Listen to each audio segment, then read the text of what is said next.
Salam sejahtera dan salam Sarawak Maju Makmur bersama saya Janet Bennett. Fokus utama, konsep kekeluargaan yang diamalkan sejak dulu lagi merupakan resepi penting bagi Sarawak mengecapi kemajuan pada hari ini. Premier Sarawak Datuk Patinggi Tan Sri Dr. Abang Abdul Rahman Zahari Tun Datuk Abang Openg berkata, negeri ini yang terkenal dengan kepelbagaian etnik dan agamanya seringkali dijadikan contoh kepada konsep perpaduan oleh negeri-negeri lain di Malaysia. Menurut beliau, wujudnya keharmonian di negeri ini adalah ekoran sifat saling menghormati antara satu sama lain dalam kalangan masyarakat. 30. Kerana orang Sarawak memang kita hidup begitu. Seorang sebuah keluarga. Orang Sarawak mempunyai tradisi hormat menghormati antara satu sama lain. Dan kita hidup di bawah satu bumbung. Dan kita kerjasama. Beliau berkata demikian dalam sesi Town Hall 7 tahun bersama yang amat berhormat Premier Sarawak di Hikmah Exchange Kuching pada malam Sabtu. Datuk Patinggi Abang Zuhari menambah, kestabilan yang ada di negeri ini memudahkan pihak Kerajaan Sarawak melaksanakan program transformasi untuk membantu rakyat. Jadi Alhamdulillah Sarawak daripada dulu lagi sampai sekarang kita hidup begitu harmoni sekali. Dan kestabilan ini kita gunakan untuk membantu rakyat. Justru beliau memberi jaminan bahawa kepimpinannya dalam memacu kemajuan di negeri ini akan sentiasa menitik beratkan keadilan kepada semua lapisan masyarakat tanpa mengira latar belakang. Sementara itu, Premier Sarawak berkata dasar pendidikan di negeri ini perlu seimbang dengan meletakkan teknologi sebagai keutamaan dalam ekonomi baharu yang diceburi oleh Kerajaan Sarawak. Ujarnya, dilema pengangguran dalam kalangan lepasan universiti disebabkan pemilihan kursus pengajaran yang tidak sesuai dengan ekonomi baharu hingga menjadi tanda tanya kepada semua orang. Kalau banyak sangat social science susah juga. You create unemployed graduate. Jadi orang kampung, ibu bapa tanya, anak aku dah pergi universiti apa tak dapat kerja.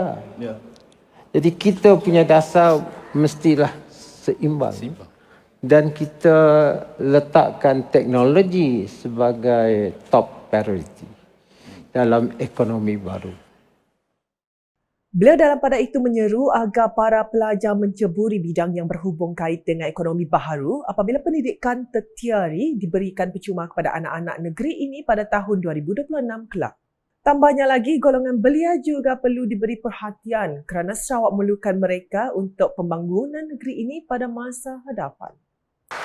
Orang kata belia itu adalah harapan bangsa. Sarawak pun berharap pada orang belia. Dan sebab itu kita mesti mempunyai satu dasar untuk memperkasakan belia. Untuk memperkasakan mereka ialah melalui pendidikan. Jelasnya lanjut, belia Sarawak mempunyai harapan yang cerah selepas tahun 2030 disebabkan asas kuat berdasarkan ekonomi baharu yang telah dibina oleh kerajaan kini. Hal ini katanya akan menarik pelbagai pelabur disebabkan tenaga kerja yang ada berdasarkan belia yang berkemahiran tinggi dalam bidang ekonomi baharu. Laporan seterusnya, Majlis Daerah Lubuk Antu MDLA telah menyampaikan taklimat mengenai 2 projek di kawasan Lubuk Antu kepada Timbalan Menteri Perdagangan Antarabangsa, Industri dan Pelaburan Sarawak merangkap Ahli Dewan Undangan Negeri Adun Batang Air, Datuk Dr. Malcolm Museh Lamoh. Taklimat tersebut telah diadakan di Wisma Sumber Alam, Kuching pada Jumaat. 2 projek tersebut adalah pembinaan seunit berkembar Suspension Concrete Bridge menyeberangi Sungai Lubuk Antu dan membina baru Dewan Serbaguna MDLA Engkelili. Bagi projek bina baru Dewan tersebut, MDLA menyasarkan Dewan baru itu nanti dapat menampung lebih kurang 1,000 orang dengan kelengkapan lain seperti tempat letak kereta dan padang futsal. Di Miri pula, Pusat Kemahiran Global Amakres AGSC telah memperkenalkan program kemahiran sulung di bandar ini dalam pendidikan awal kanak-kanak. Meletakkan AGSC Miri sebagai institusi perintis dalam bidang penting ini. Datuk Badan Bandaraya Miri merangkap adun pujut Adam Yisiu Sang berkata, keputusan AGSC untuk menjadikan pendidikan awal kanak-kanak khususnya sebagai program utama untuk pusat mereka di Miri bukan sahaja tepat pada masanya tetapi juga penting. Menurutnya, Jabatan Pembangunan Kemahiran JPK telah menekankan permintaan yang besar untuk golongan profesional yang mahir dalam industri ini namun terdapat kekurangan penawaran yang ketara. Justru katanya AGSC Miri berhasrat untuk mengisi kekosongan ini bukan sahaja memenuhi permintaan industri tetapi juga mewujudkan peluang pekerjaan untuk masyarakat setempat. Beliau berkata demikian ketika berucap dalam pembukaan AGSC Miri pada Sabtu. Tambahnya, AGSC Miri juga menawarkan yuran pendaftaran terendah dalam industri kemahiran bertujuan untuk menggalakkan anak-anak muda melanjutkan pelajaran mereka di sini di Miri agar dapat menyumbang kepada pembangunan keseluruhan Bandar Miri.